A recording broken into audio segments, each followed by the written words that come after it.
Welcome to our channel crazy craft. இன்றைக்கி இந்த வீடியோவில் ராமநாதபுரம் மாவட்டத்தில் இருக்க பரமக்குடிக்கு அருகில் இருக்கிற நயினார் கோவிலில் இருக்க நாகநாதர் சுவாமி திருக்கோவிலை பற்றி பார்க்கலாம் வாங்க. இந்த திருக்கோவில் மிகவும் பழமை வாய்ந்த, அது மட்டும் இல்லாமல் பிரசித்தி பெற்ற திருக்கோவில். இங்கே இருக்க மூலவர் பெயர் தான் நாகநாதர் சுவாமி. அம்பாளோட பெயர் சௌந்தரிய நாயகி அம்பாள். வரலாறு பார்க்கலாம். அப்படின்ற மன்னர் வயதான காரணத்தால் அரச பதவியை விட்டுட்டு ஒரே நாளில் சொர்க்கம் போகணும் அப்படின்னு நினைக்கிறாரு. ஸோ அந்த விருப்பத்தை குலகுரு வசிஷ்டர்கிட்ட போய் சொல்கிறாரு. அவர் 1 வருஷமாவது நீ யாகம் செஞ்சாதான் சொர்க்கம் போக முடியும் அப்படின்னு சொல்லிடுறார். ஆனால் இதை திரிசங்க மன்னன் ஏற்கவில்லை. தன்னோட கருத்தை மதிக்காத திரிசங்குவை அவர் புலையனாக மாறும்படி சபிச்சு விட்டுறார். நீங்கிறதுக்கு அவர் என்ன பண்ணுறார், அதாவது மன்னர் திரிசங்கு வசிஷ்டருக்கு நேர் விரோதியாக இருக்கிற விஸ்வாமித்தர் அணுகிறாரு. ஸோ அவர் என்ன பண்ணுறார், விஸ்வாமித்தர் பஞ்சாட்சர மந்திரமாக இருக்கிற நமச்சிவாய அந்த மந்திரத்தை மனப்பூர்வமாக ஜெபிக்கிறது மூலமாகவும், அது மட்டும் இல்லாமல் யாகம் நடத்துறது மூலமாகவும் நம்ம ஒரே நாளில் சொர்க்கத்தை அடைய முடியும் அப்படின்னு உறுதியளிக்கிறார். யாகத்தை நடத்த வரும்படி வசிஷ்டரோட 1000 புத்திரர்களுக்கு தகவல் சொல்லி அனுப்புகிறாரு. சாபம் பெற்ற ஒருவனுக்காக யாகம் நடத்த வர முடியாது அப்படின்னு அவங்க எல்லாருமே சொல்லிடுறாங்க.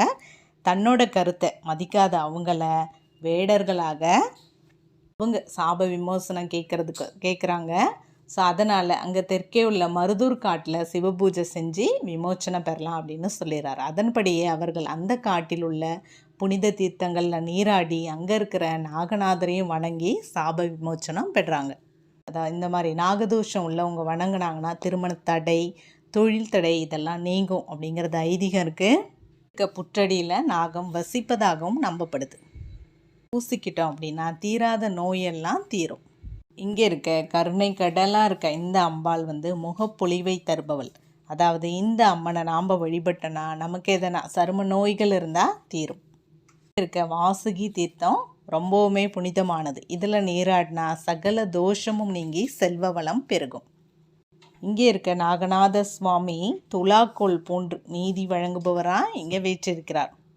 இங்குள்ள சௌந்தரநாயகி அம்மன் சன்னதியில் எண்ணெய் தைலம் கொடுக்குறாங்க. இதை கர்ப்பிணி பெண்கள் சுகப்பிரசவம் நடக்கணும் அப்படின்னு சொல்லிட்டு வாங்கிட்டு போகிறாங்க. இது ஒரு வழக்கமாக இங்கே நடக்கிற நிகழ்வு. அதனால் எல்லாருக்கும் கண்டிப்பாக வாய்ப்பு கிடைச்சா இந்த மாதிரி பழமை மாறாத திருக்கோயில்களுக்கு போய் வணங்கிட்டு வாங்க. உங்களுடைய வாழ்க்கையிலும் புதிய மாறுதல்கள் கண்டிப்பாக நடக்கும். நன்றி, வணக்கம்.